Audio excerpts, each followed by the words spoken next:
Next Tuesday is California's primary election, and voters will be contending again with what's often called the jungle primary.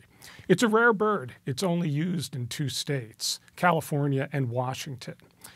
In a more traditional primary that most voters are familiar with, the Republicans would be running against other Republicans, the Democrats against other Democrats.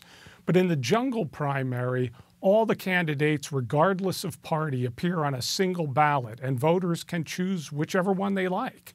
But the hitch here is that only 2 advance to the November election.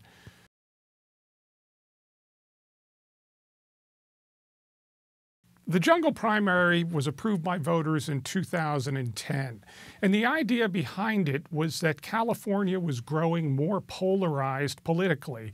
The Republicans were becoming ever more conservative, the Democrats ever more liberal. This was an idea that was promoted to bring more moderation to the candidates. The idea was that by having all of the candidates on a single ballot, they could cross the parties and appeal to votes to both sides, producing in the end perhaps a more centrist candidate. Whether or not that has worked out is very much in debate.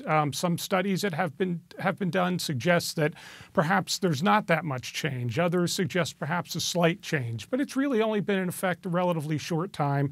So I think for the most part, people are still waiting to see whether it worked or not.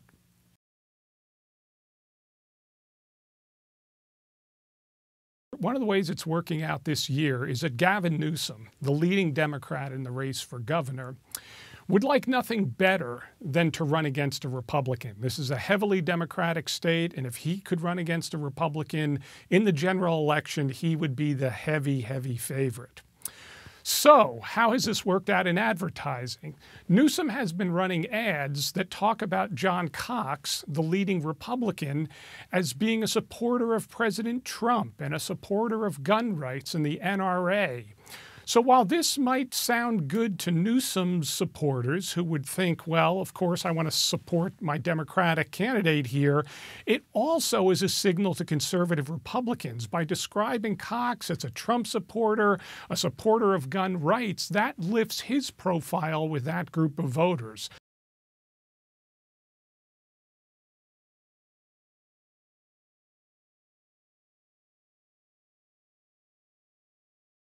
There are 7 districts held by Republicans that Hillary Clinton won in the 2016 presidential race, and Democrats are after those 7 seats. They're all held by Republicans, and Democrats think they can win. But the top 2 primary, the so-called jungle primary, is creating a lot of complications. Many of the races feature large groups of candidates. For example, 17 candidates, 16 candidates, and the math becomes very complicated as to how do you qualify for this 2-person runoff. And what the Democrats are concerned about is that they have so many candidates, they could cut up the vote so many different ways that they might never qualify, and 2 Republicans could end up getting into the runoff. That's a very real possibility in the 48th district, which includes Huntington Beach and Newport Beach. It's a coastal district represented by Dana Rohrabacher. He's the long-serving congressman seeking his 16th term. He's being challenged on the Republican side by Scott Baugh, who is a former longtime county Republican leader. They're both very well known in the district. And what the Democrats are fearing is that those 2 well-known Republicans could well end up in a runoff in November. The Democratic chances for the seat completely shut out.